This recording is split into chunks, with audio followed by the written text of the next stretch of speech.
ወደ ታሪኩ መተናል። አህመዲን ነጃድ ሰው ሰላይ ነበሩ ወይስ ዋቴቨር? ይህም በተመለከተ ለመንደርደሪያ እንግዲህ የምንሰጣችሁ በሰፋ ባለመልኩ መረጃ የምንሰጣችሁ የእኛ ሰው በደማስቆ ስለተባለው ኤሊን ኮሄን ታሪክ ይሆናል። ይህ ሰውዬ ማን የሚለውን ነው። አብራችሁን ቆዩ። እንግዲህ ጊዜው ከፈቀደልን የአህመዲን ነጃድም አብረን አያይዘን የምንመለከተው ነው። ኤሊን ኮሄን ግብፃዊ ነው። ቤቲካል ግብፃዊ ነው። ውልደቱ ግብፃዊ ነው። ልዩነቱ ምንድን ነው? ግብፃዊ ይሁዲ ነው። ግብፃዊ ይሁዲ ነው። ይሁዲ ማለት ክርስቲያን፣ ሙስሊም እንደምትለው ሁሉ ይሁዲ ማለት የይሁዲ እምነት ማለት ነው። አሁን እኛ በመጽሐፍ ቅዱስ ይሁዲ ግን እምነት ነው ዘር ነው? ሁለቱንም ነው። ምክንያቱም እስራኤላውያን እኮ ይሁዲ ያሉንም አሉ አይደል? ክርስቲያኖች አሉ። ክርስቲያኖች አሉ፣ ግን እስራኤላዊ ከመሆን አያግዳቸውም። ነገር ግን ጁዳይዝም ነው የሚለው የምንለው። የእኛ መጽሐፍ ቅዱስ ይለያሉ። በነገራችን ላይ ብዙ ታሪክ እየሰማን ነው። የኢትዮጵያ ኦርቶዶክስ ቤተክርስቲያን ያቆየቻቸው እንደ መጽሐፍ ሄኖክ የመሳሰሉ ነገሮች አሁን እንደ አዲስ ዓለም ዲስካቨር አድርጓቸው የተነጋገረበት ነው። ልዩ ሀገር ውስጥ ያለው የልዩ ታሪክ ባለቤቶች ነው። እኛ በአማርኛ ምንድን ነው የምንለው? ኦልድ ቴስታመንት ኖ፣ እኛ እንደሱ አይደለም የምንለው። ኦልድ ቴስታመንት ብሉይ ኪዳን። ብሉይ ኪዳን እስራኤሎች ኦሪት ነው የሚሉት እና ያው አንድ ነው ትርጉሙ። እስራኤላውያን ኦፍኮርስ ቃል በቃል የማይቀበሏቸው አሉ እዛም ውስጥ። እኛ የምንቃወም ለምሳሌ መጽሐፍ ሄኖክን እነሱ እዛ አይቀበሉ። እንዲህ ያለ ልዩነት አለ እንጂ በአብዛኛው የኢትዮጵያ ኦርቶዶክስ ቤተክርስቲያን ኦሪጂኗ ብሉይ ኪዳን ነው መሰረቱ እና ጁዶ ክርስቲያን የሚባለው ካልቸር የሚባለው ለዚህ ነው የእኛ እና በዚህ የተነሳ የይሁዲ የእምነት ማለት ወደ አዲስ ኪዳንን ራሱን ችሎ ብሉይ ኪዳን የሚለው ነው። ኦርቶዶክስ ብሉይ ኪዳንን ኒው ቴስታመንትንም ስለምትቀበል ነው። ወደዚህ ታሪክ ስንመጣ ይህ ባለታሪካችን ኤሊ ኮሄን ታሪኩ የሚጀምረው ከግብፅ ነው እና ግብፅ ሳለ የግብፅ ይሁዳውያን ወደ እስራኤል እንዲሄዱ አዲስቷ እንግዲህ እስራኤል እንደተመሰረተች በመመለስ ሕግ መሰረት ከመካከለኛው ምስራቅ ከአውሮፓ ከተለያዩ ኢቨን ከቻይና ከህንድ በተለይ በኔይ ሳምቲንግ ይባላሉ የህንድ ይሁዲዎች አብዛኛዎቹ ገብተዋል እና ከዓለም ነው የምትሰበስባቸው። ስለዚህ ከግብፅ ለማስገባት ያኔ እንግዲህ ታውቃለህ እስራኤልን በሀገርነት የማይቀበሉ ናቸው። ስለዚህ በምን መንገድ ወደ እስራኤል ይግቡ የሚለው ላይ በድብቅ በተለያየ መንገድ ይረዳ የነበረ ነው። ስለዚህ ትውልዱ ግብፃዊ ነው። ግብፅ ነው የተወለደው። አረብኛ ፍሉየንት ነው፣ የእናቱ ቋንቋ ነው። እዛ ላይ ፈረንሳይኛ እና ዕብራይስጥ ጨምርበት፣ ሶስቱን አጣምሮ ይናገራል። በኋላ በፈረንች 956 በጣም አስገራሚ ከሆኑ የመካከለኛው ምስራቅ ታሪኮች አንዱ ነው። እስራኤል እንግሊዝና ፈረንሳይ ያብሩና የዚችን አርጃኖ ግብፅ ለማለት ነው። ይሄ ምንድነው? ስዊስ ካናል ላይ ጉብ ይላል። ለምን? ያው እስራኤል ላይ ችግር ይፈጥሩ ነበር። ያን ጊዜ ጉብ አሉና ተቆጣጠሩት ማለት ነው። ሲቆጣጠሩት ከወሬ ብቻ ምንም አቅም የሌላቸው በራሳቸው ላይ የተመሰረተ አቅም የሌላቸውን ግብጾች ኦልዌይስ ይሄን ሁሉ ኢትዮጵያ ማወቅ አለበት እና የከፋው ቀን መጥቶ ከግብፅ ጋር ፊት ለፊት የምትገናኝበት ጊዜ ቢመጣ ድሉ ያንተ መሆኑን አምነን መዋጋት ያለብን አይደለም። ተለቀሰና ተበድረ በግብፅ አሸዋ በረሃ ላይ ስለተገለባበትክ አይደለም። ጀትና ሄሊኮፕተሩ ገብቷል። አንድ ጄኔራል ለገሰ ምን እንደሰራ ታውቃለህ? ታዲያስ አይደለ? አየር ለአየር እንደ ልጅ እያጋጨ ስንት ነገር ነው የሰራው። ሁሌ የሚዋጋው ወኔና የሀገር ፍቅር ስሜት ነው። ገብቶሃል? ስለዚህ አንተ የምትዋጋው ትክክለኛ ያልሆነ ለኢትዮጵያ ሀገር ነው የምትዋጋው አይደለም እንዴ? ለወንዝህ ለሀብት ነው የምትዋጋው። ሸፍጠኛ ደበኛና አካባቢውን ሆርን ኦፍ አፍሪካን ይሄን የአፍሪካ ቀንድ አካባቢ አንዳንድ ልፍጥ መንግስታት በመፍጠር ኢትዮጵያን ከበባ ውስጥ ለመጣል የምትሞክር የራሷ የሆነ አቅም የሌላት አቅመቢስ ነገር ግን በፈርዖናዊ እብሪት ውስጥ የምትገኝ ሀገር ናት። የምትጋለጥበት ጊዜ እየቀረበ ነው፣ እየመጣ ነው። መካከለኛው ምስራቅ ብዙ ነገር እያየን ነው። እሱ እንኳን እየታየ አይደለም። ለግብጽ መሳሪያው እየጎረፈላት እንደሆነ መሳሪያ ብቻውን እንደማይዋጋ ከጣሊያን የበለጠ ማሳያ አለ። አድዋ ግርጌ ላይ አንተ አልነበርክም። ገብቶሃል? መሳሪያው ዋጋ ነበር ነገሩ። ይኸውልህ ለማይሞት ነው። ገብቶሃል? ለማይሞት ነው። ለሀገሩ መሞት ለማይፈልግ ሰው ላይ መሳሪያ ያለው መሳሪያ ኃይል ያለው ልትሞትለት የምትችለው ዓላማ ሳይኖር ሲቀር ነው። አድዋ ላይ መሳሪያ አጥቶ አይደለም ጣሊያን ከተራራ ላይ ተሰፋው በሙሉ ተቀምቅመው ነው የተገኙት እዛ ላይ አይ እንዴ ልዩ ታሪክ ነው። ይኸውልህ ግብጽ ሌላ አጀንዳ ነች። የግብጽ የመጨረሻው ቀን የግብጽ መጥፊያዋ ኢትዮጵያ ነች የምትሆነው። ምክንያቱም ሸፍጥ እውቀት አይደለም ሴራ ደባ ላይ ተመርኮዘች ሀገር ነች። ገብቶሃል? በተለያየ ሚዲያ ማጋለጥ ያለብን የግብጽ ነው። ግብጽ የአባይ ምንድን ነው ተደራሽ ሀገር ነች። ትክክል ነው፣ አይካድም። የአባይ ውሃ ተካፋይ ሀገር ነች። ትክክል ነው፣ አይካድም። ግብጽ ያለ አባይ መኖር አትችልም፣ ያለ ናይል መኖር አትችልም።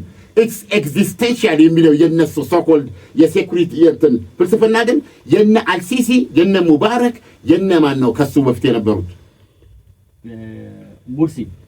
ሙርሲ አሁን በቀደም ናቸው ወደ እውነተኛው ቦታ ሄደዋል፣ ይጠየቃሉ። የነ ናስር የነ ሳዳት ከሱ በኋላ የነበሩት እነዚህ በሙሉ ለራሳቸው ትውልድ ለራሳቸው ግብፃውያንና ኢትዮጵያውያን ብታምንም ባታምንም እግዚአብሔርና ታሪክ አንድ የሆኑ ዘንድ ያገናኛቸው ህዝቦች ነበሩ። ገብቶሃል? እንደነዚህ አይነት በሸፍጥና ፕሮስቲቱሽናል ዲፕሎማሲ ነው የምልህ ፊታቸውን ወደ መካከለኛው ምስራቅ አድርገው በሚያጠራቅሙት ቅራቅንቦ ከሰላጡ ሀገሮች ጋር ምንም የአረብ ሊግ የሚያወጣው መግለጫ የሚወጣው የግብፅ ቤተ መንግስት ውስጥ ነው። ሌሎቹ አይሰሙትም። አጥደቀናል ነው የሚሉት። አንድ ቀን ሲሪየስ ሆነ አይተውት ያውቁ። ግብፅ ከአባይ ናይል ፕሮባብሊ 10 ቢሊዮን ሜትር ኩብ ውሃ የመውሰድ መብት ይኖራታል እንደ ናይል ተደራሽ ሀገሮች እንደ ሌሎቹ ማለት ነው። ኦር 20 ቢሊዮን ሜትር ዋቴቨር እዚህ ድረስ እውነት ነው። ይሄ የግብፅ ዕድል ያላቸው ሌሎች የሰላጡ ሀገሮች የትኛውን ውሃ ነው የሚጠሩት? የትኛውን ወንዝ ነው የሚጠሩት? የላቸውም። ይሄ ነው እውነቱ። እሱም ከሱዳን የተረፈ ነገር ነው ግብፅ የምትወስደው። ሱዳን ተጠቅማበት ያለውን ውሃ ነው የምትጠቀመው። ከኛ የወጣውን ሀሳቢው አከፋፋይዋ አሁንም ሱዳንም እኮ ኢኔ ሴንስ በግብፅ ስራት እኮ ለእሷም እኮ የመደበችላት እስማለች ግብፅ ናት። ስለዚህ እንደዚህ የተፋሰሱ ሀገሮች ናቸው፣ የድርሻ መብት አላቸው። ይሄ ካደ የለም። ስለዚህ አሁን በኢትዮጵያ በኩል የሚቀነቀነው ነገር ምንድን ነው? የጽድቅ መንገድ ነው። የስሎት ፖለቲካል ብቻ አይደለም። እንደ አስተዋጽኦአችን አባይ ናይልን እንካፈል እኮ አለ። ይሄንን ኬንያ አልፈረመችም፣ የቅኝ ግዛት ሰለባ ናት። ገብቶሃል? እኔ ኬንያዊ ብሆን ነው የምነግርህ ወደ አንዱ የጎረቤት ሀገር ነው እንትን ምለው ታንዛኒያ ውስጥ መኖር እችላለሁ። ሼም ግብፅ ኬንያ ከግብፅ ጋር ነው እየሰራች ያለችው በሚያስቀው ሁኔታ። ከግብፅ ጋር ያለችው ይሄ ነው በመብታቸው ያለውን ውሃ። ይሄ ቤዚካሊ ናይል የጥቁሮች ውሃ ነው። ከኢትዮጵያ ራስ የሚመነጭ የጥቁሮች ውሃ ነው። ከዛም የተረፈ ከኡጋንዳ ይመጣል። ታዲያ ምንድን ነው ኬንያኖች እያደረጉ ያሉት? የራሳቸውን የውሃ ድርሻ አይደለም እንዴ? የራሳቸውን የውሃ ድርሻ ከግብፅ በጣሳ ሲሰጣቸው መታ ይሄን ገድባለ ስትል ኩራት ይሰማቸዋል። ይሄ በአንድ ቃል ገለጸው ካልከኝ ስሌቨሪ። ስለዚህ ኬንያ ከዚህ ከቀኝ ግዛት አመለካከት ራሷን ነፃ ማውጣት አለባት። ለዚህ ነው ያሉት ስማቸውን መጥራት አልችልም። በቃ ኢትስ ሼም የቀረበው እቅድ ይሄ ምንድነው ይባለው? የአባይ ናይል ውሃን ለተፋሰሱ ሀገሮች እንደ አገልግሎታቸው ማለት ነው መንገድ ይካፈሉ የሚለው። ግብፅ በዚህ መንገድ የናይል ውሃ ተጠቃሚ ናት። ገብቶሃል? ይሄ የማይካድ ነገር ነው። ኤግዚስተንሻል የስቷ ፎሬን ፖሊሲ ላይ ይሄንን ያደረገችው የእነ አሜሪካንን እርዳታ ዓለም ስብርብር እየወጣ ነው። ስብርብሩ ይወጣ ነው ዓለም። እኛን ሳንሰባበር ጸንተን ኢትዮጵያ መሆን አለብን። አሁንም እኮ አሜሪካ እኮ በግልጽ ይፋ እያደረገች ነው። እዚህ አፍሪካ ላይ የሚኖረው እርዳታ የትብብር ካልሆነ በስተቀር እርዳታው እየቀረ ነው የሚል አቋም እያያዘች ነው። ስለዚህ በቋሚነት የምታገኘው ነገር ግብጽም እየቀረ ሊመጣ ይችላል። ግን አሁን ይኸውልህ የእነሱ መሪዎች ይኸውልህ ጊዜ ዊል ቴል ገብቶሃል። አተማቹርድ ኮንክ እውነትን ይዘው ነው መነሳት ያለብን። እውነትና ትክክለኛ ነገር ብቻ ነው በጊዜ የማይወድቅ፣ ሌላው በጊዜ ይወድቃል። ምክንያቱም ጊዜ ላይ እየተመረኮዘ ነው። ሸፍጥ፣ ሰብአዊነት የሌለው ራስ ወዳድነት፣ እብሪት፣ እንደዚህ አይነት ነገሮች፣ ደባ ሴራ እውቀት አለ። ግብጾች ምንድን ያደርጉት? ተከታታይ መሪዎች ለትውልድ ለግብጽ ትውልድ ማለት ነው ይሄን ነው እየነገሩት የመጡት። የትኛውም ግብጽ ሄደ ብትለው ናይል ይልሃል እና ያዋጣቸዋል። ትክክል ነው ሊባል አይቻልም። ገብቶሃል? ኢትዮጵያ ውስጥ ለሚጠፋ ህይወት፣ ኢትዮጵያ ውስጥ ላለው ትርምስ እያንዳንዱ ግብፃዊ ጥርሱ ላይ የተሰገሰገው ሩዝና ምስር የኢትዮጵያን ደም ነው። ይሄ ሊቀጥል አይችልም። ጉድ ይሄ እውነት ከሆነ ነው የምነግርህ። የአሜሪካ ምንድነው ይሄ ሄሊኮፕተር ማታ ማታ የሚበረው የአሜሪካ ሄሊኮፕተር ለምን F-35 አሰጣቸውም? ኖ እሱ አይደለም የሚዋጋው፣ እሱ አይደለም የሚዋጋው። በፈለገው ኃይል ይዋጋ። አንተ የመኖር መብትን ታጣለህ እንዴ? የመኖር መብትን አሳልፈህ ትሰጠዋለህ እንዴ? ይሲ ስለዚህ ግብጾች የሚያራምዱት በኢትዮጵያና በግብጽ ትውልዶች መካከል ትክክለኛ ፍትህ ላይ መጠቃቀም ላይ የተመረኮዘ ነገር አራምዶ ቢሆን ኖሮ ግብጽ አሁን ካገኘችውም በላይ ውሃ ልታገኝ ትችል ነበር። እሱ ብቻ አይደለም፣ ብዙ ግብፃውያን ኢትዮጵያ ውስጥ በመኖር በውጭ ዜጎች ውስጥ አብዛኛዎቹ ዜጎች ምኖች ይሆኑ ነበረ፣ ግብጾች ይሆኑ ነበረ። እንዲሁም ለግብጾቹ መኖሪያ ቦታ መረጥላቸው ካልከኝ ይሄ ጣና አካባቢ ውሃቸውን ከበው እዛ ውስጥ የተንቆራጨቁ መኖር ይችላሉ። ዜሪዝ ነው ኤሌሚቲ አይደል? ይሄ ውሃ ሀብት አለን። ይሄን እነሱ ይፈልጋሉ። የአባይ ጣና ሸለቆን አብረው ያለማሉ። ከኢትዮጵያ እድገት ጋር እነሱም አብረው ያድጋሉ። ይሄ ነበረ። እነሱ ግን ግብጽስ ራሷ ለዘመናት ለምሳሌ አባይን ውሃ የህልውና የመሰረት ነው በሚል ለሺህ ዓመታት ዝም ብሎ ሲፈስ የነበረን ነገር ይዞ መቆየት ይቻላል? ዓለም እየተቀየረ አይደለም ወይ? ሌላ የህልውና መሰረት ለኢኮኖሚዋ ለእድገቷ የሚሆን ነገርስ መፍጠር የለባትም ወይ? ውሃይና እነዚህ ቅርብ አዳሪዎች ናቸው። ገብቶሃል? የሙሴ ታሪክ የኢትዮጵያና የግብጽ ታሪክ ሊሆን ይችላል። ገብቶሃል? ህዝቤን ልቀቅ፣ አልለቅም። ምንድነው እግዚአብሔር ያለው? ልቡን አደነድነዋለሁ ብሏል። ለምን? 10 ጅራፎች ሊያሳርፍበት ስለሚፈልግ ነው። ገብቶሃል? መጨረሻ ላይ የራሱን የባህር ልጅ ሲያጣ ነው ሂዱ ያለው። እሱንም አላረፈም አለው። ቀይ ባህር ተሰጥቆ እስኪሞት ድረስ ይሄ ዳፍንት ይባላል። ይሄ ነው ፈርዖናዊ እብሪት ማለት። በዚህ እብሪት ይኮራሉ ግብጾቹ። ኢትዮጵያን እንትን ብለው የትኛውም የምዕራብ ጋዜጠኛ ሄድ በለው የመጀመሪያ የሚጽፈው ነገር ኢጂፕት without Nile millions of Egyptians could go የተለመደ ክሊሼ። አሁን ደስ የሚለው ዘመን ማህበራዊ ሚዲያ የሚባል መጥቶልሃል። የፖሊሲ ሜከሮችን አስጨንቆ የሚይዝ ነው። በመጀመሪያ ፍሮድ አለ በግብፅና ቤት። ያ ፍሮድ የግብፅ ምንድን ነው ያልከኝ ቅድም ኤግዚስተንሻል የሚባል ተወዳጅ ሆኗል ነው የህልውና ጉዳይ ነው አይደለም። ገብቶሃል? ትጠጫለሽ፣ የባህሩ አጣርተሽ